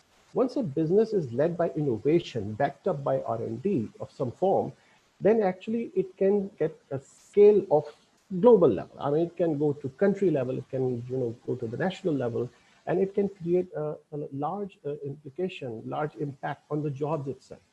Now, I looked at some data, and this data I saw from Confederation of Indian Industry, CII, and it says that there are 42.5 million SMEs in India that employ about 40% of India's workforce, and they contribute around 30% to the country's GDP. And now that's a big number. The question is that how you turn these SMEs from basic businesses to innovation-led national level or global level businesses. How do you scale them up? And the way to scale them up is, of course, to provide them skills and teach them entrepreneurship. And of course, taking them to the level where they have some basic level of innovation-led R&D or R&D-led innovation, either way. And they become, at a level which is on a bigger scale. One last input I just wanted to share, because I was hearing to the conversation around the topic in the panel, and that's very important, is how to kind of develop entrepreneurs from an institution, a university. Again, referring back to MIT Boston's entrepreneurship school, they try to do three things in the classroom or in the program for entrepreneurship. Number one, they teach you what you want to learn. So for example, you want to learn electrical engineering, that's perfectly fine. They teach you electrical engineering. The second thing is that on top of that electrical engineering, they bring cross disciplines. So for example, you also need to learn a good level of finance, a good level of economics to be an entrepreneur, sales pitch, marketing, and things like that. So they bring in cross discipline. On top of the core principles that you want to learn of electrical engineering, here comes the diversity of disciplines, which teach you to become an entrepreneur. That's the second thing that they do. And the third thing that they do, which is very interesting, is that in the classroom, they bring an academic and a practitioner. And the combination of academic and practitioner actually just help people to understand the concepts and the theories on one side and the practices in the field from the other side. And these three principles are the foundation, the way they teach entrepreneurship over there. And remember, a few years ago, they shared some interesting numbers at MIT. They said that if you add up the revenues of the company set up by living alumni of MIT, That would be close to $2 trillion and roughly the 11th largest economy of the world. So I'm sure they must be doing something right. So that's just wanted to add on top of that, because I thought it might be useful for the audience. Thank you, sir. Once again, thank you very much for the invitation, and it's a pleasure to be here with all of you. Yes, sir. So we will move to the question answers. So we have certain questions in the chat and in the question answers window. So I would request Dr. Nidhi to take up the questions. Sir, I would just like to share, because we have been talking about electric vehicles and we've been talking about green technology. So, you know, it's a pleasure to share with all the esteemed panelists here that two of our own alumnus of Amity School of Business, they have created a venture based out of Punjab, which is working on electric vehicles. And it is first from the country. And they have also now got a venture funding from an Italian firm for the same. So I thought, you know, it would be just, it's nice to share with people like you, because you were talking, somebody was mentioning, Viplav Chakravarti sir was mentioning that are we having that kind of platform. So yes, that platform that they have built that we can use for developing trucks, SUVs, vans, etc. So, okay, so now we can take up the questions, Dr. Nidhi. Ma'am, I'll be taking up the questions. Okay, yes. Students, now our session is open for question answers, though I see a lot of questions coming up. So Harshit has asked to all the panelists, in fact, which skills do you believe are necessary for managers to acquire in order to succeed in an innovation-led organization? To which I think Mr. Syed has already answered, like managing risk, demonstrating curiosity, lead courageously, seize opportunities, and maintain a strategic business perspective. Okay, so panelists, any other answers would you like to throw light on to this question? Sure, Mayank here. I can take a stab. So on top of what Dr. Hashmi mentioned, I believe that keeping a clarity on your vision and leadership, having a full alert value, and most importantly, seeing that how does the entire value chain seamlessly integrate. These to me are some of the key additional factors on top of what Dr. Hashmi has said. Okay. I think adding Amit here, adding to what Mayank and Mr. Asim said, tenacity is one key, I think, factor. It is something of a life skill which one acquires over the period of time. But given the times that we're living in, when I say tenacity, please have a long-term vision. Do not have short-term visions of becoming some kind of a millionaire, billionaire in the next 2 to 5 years or something. If it happens, very good. You might have some rocket science idea. But otherwise, the tenacity to move on. Every day would, being an entrepreneur, a new entrepreneur, every day would bring in new challenges, new set of, critical decision making to make. Always keep in mind to have a long-term vision. So be tenacious. And that also leads us to, building a sustainable business. Okay, true, sir, true. Like now we have one more question from Anmol. The question is, what are some of the keys to build a balanced innovation portfolio? And she's also saying that it was really an informative session. Any of the panelists could answer it. Like, what are some of the keys to build a balanced innovation portfolio?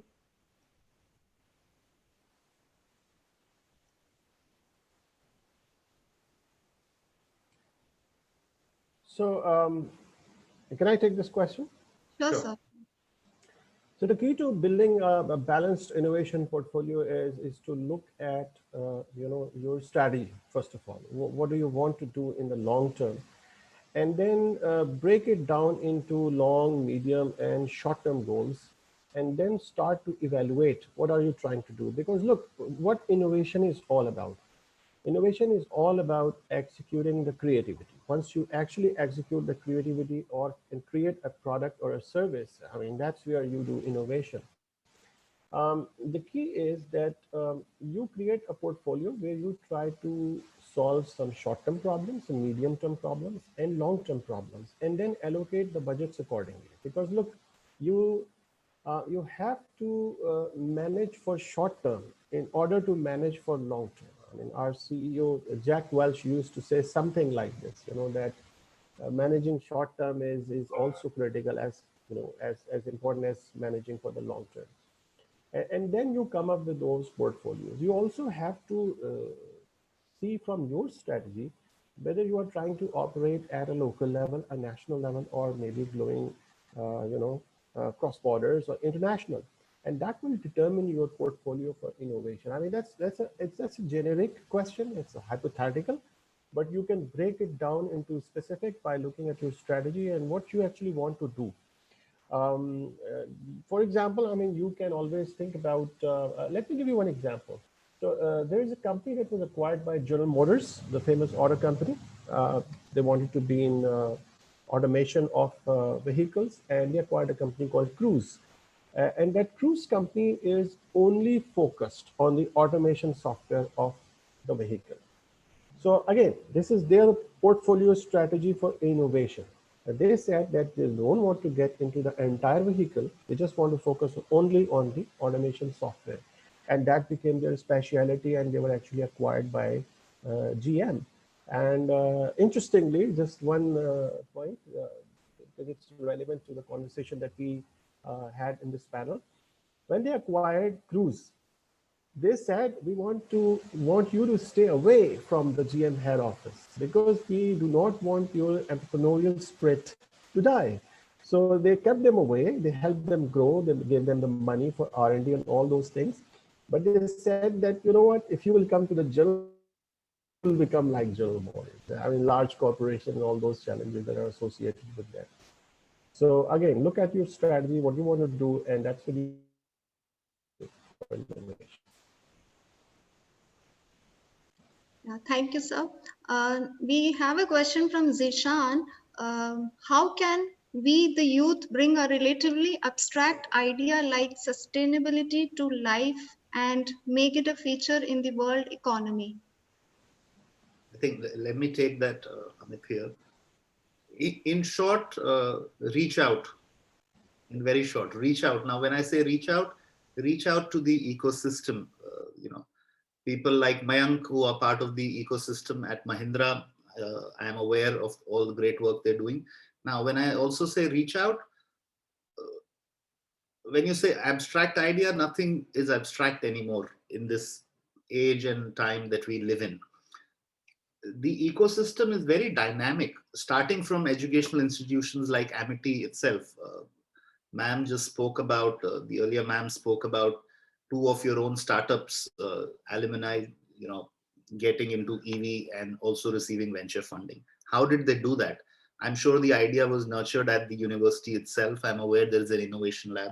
Going further, there are a lot of accelerators, incubators across industries now, industry-specific accelerators, incubators which help you, including from the government, the Atal Innovation Labs. And then once the idea is validated, also very important to get a good mentor, with you while you are validating your idea. At least it's very important to get that idea validated. And then going further in the ecosystem, there are mature players like Biplab, who I believe has left the panel, who support you in terms of tapping into the corporate ecosystems. And so I think it's relatively, nothing is easy in this world, but still just reach out. Again, as Mayank said, organization like theirs celebrate failures also now, which is a very, open-hearted statement he made, and a very welcome statement. So keep reaching out to people. There is no harm in any idea. And according to me, nothing is abstract anymore. Thank you, sir. Just to add to what Mr. Gupta just said, I think there are, government is also open nowadays, and there are various ministries like, I've heard the Bureau of Energy Efficiency have opened up a challenge, innovation challenge of, have a scalable idea, which could have a significant impact on the energy efficiency of building sector and various other sectors. Similarly, there is a innovation challenge from Ministry of Climate Change, which also posts to, I think, once or twice in a year. And there are similar challenges coming from Niti Aayog, as well as there was one more very interesting which came, where government wanted to have a substitute of Zoom meeting. So I think these are some of the initiatives what government is also trying to promote. And if there is a solid idea, innovative idea, scalable idea, do have a proper package, do have a proper proposal, fine tune it with your mentors and reach out to the government. I think things are getting changed over there as well. Yeah, I mean, and just to add to Puneet part, I mean, I skipped that point because we're talking to students here. In terms of the industry that I represent, venture capital, a lot of venture capitalists, you would be surprised, including very large ones like Sequoia, have innovation programs, innovation challenges, just like the government, where they're even helping and funding companies at a very idea level. Sequoia is one of the largest VCs in the world, and they have been doing it along with other venture capitalists. So again, I mean, for the sake of being repetitive, just reach out, as Puneet said, to the government, to private people in the ecosystem, and ultimately you would get a listening ear. Yes, sir. Biddus Mohammed have a question. What are the key elements that countries and international organizations may need to take into account in formulating action plans and a roadmap for science, technology, and innovation for the Sustainable Development Goals?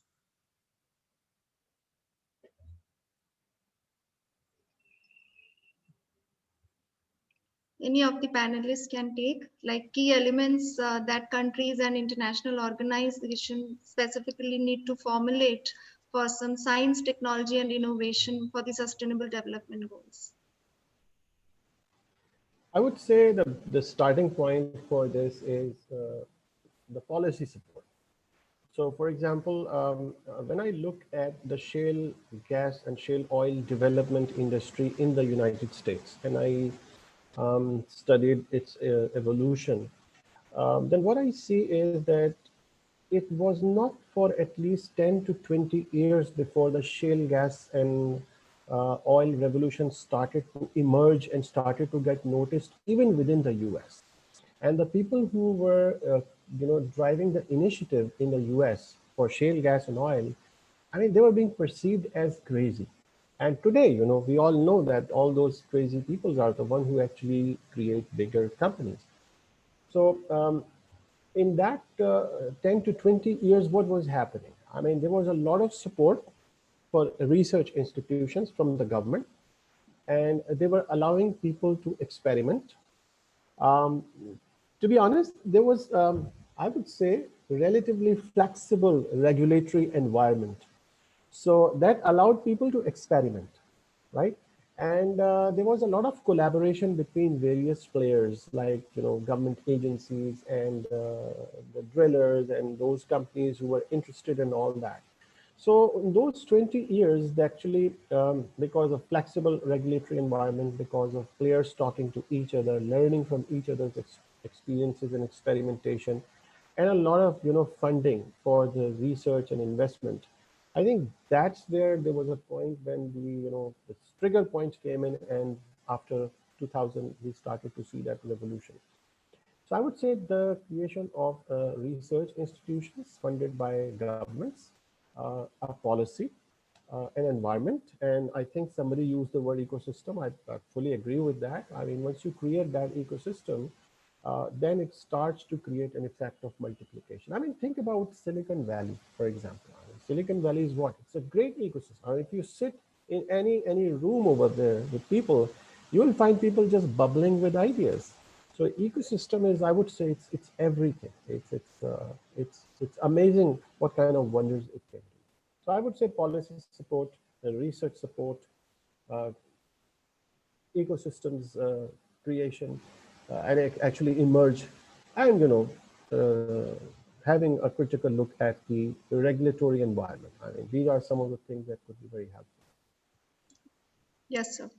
So Zishan has a question like, do you think the next revolution in the global economy will be based on sustainability, or will it be a temporary factor, or may fade away also. Well, Zishan, you can be 100% assured that any organization, any individual who believes that sustainability is a short-term phenomena, he or she may be in a disillusioned world, because this is going to stay. And I love the word which Amit, Mr. Syed, all of them said, it's a sustainable ecosystem that will thrive. If anyone believes that it is not the case, I think he or she is disillusioned. Correct, sir, correct. Totally agree with you.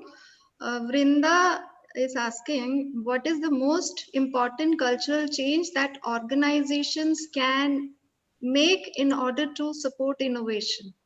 Celebrate failure. True. One failure gives you the wings to try 10 more times, and trust me, you get 11 more methods. We at Tech Mahindra and Mahindra Group are looking for someone who can break Thomas Alva Edison's record of failing 10,000 times. Trust me. That's a great suggestion, sir. Okay, Yuganshi is asking, in your opinion, till what extent can innovation complement sustainable development? I think innovation is at the heart of sustainable development. If we talk about sustainable development without innovation in today's age and time, I don't think anyone can survive. As Mayank rightly said, anybody who believes that sustainable is not the way to go is living in a disillusioned world. And in order to achieve that, of course, innovation is required. I mean, you talk about, let's talk about water, for example. 75% of the world is occupied by oceans. You need desalination plants. Now, how do you get to desalination plants? You have to innovate, right? I mean, without innovation, you can't just, just fill up the water in buckets and boil it and use it. So innovation is at the heart of being sustainable, which begs the question of growth and development. Thank you, sir, for answering that. We have a lot of questions. I may be skipping few of them, and I think we can, Ruchi ma'am, should we move ahead with the question answer session, or should we conclude the session? We can ask the panelists. I mean, they have already spent a lot of time. Right. So, I have a hard stop in 5 minutes. I have a meeting. So. Same with me. Okay. So I think we can conclude the session now. Nidhi, you can. Okay, ma'am.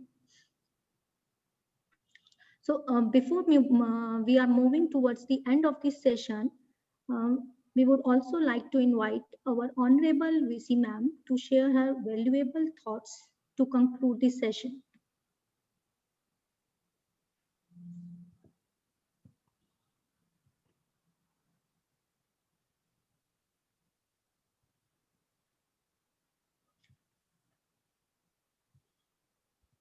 I think ma'am is busy in some meeting. So I would like to thank our panelists who share an insightful thought on the importance of recycle, reuse, reduce of resources for sustainable future.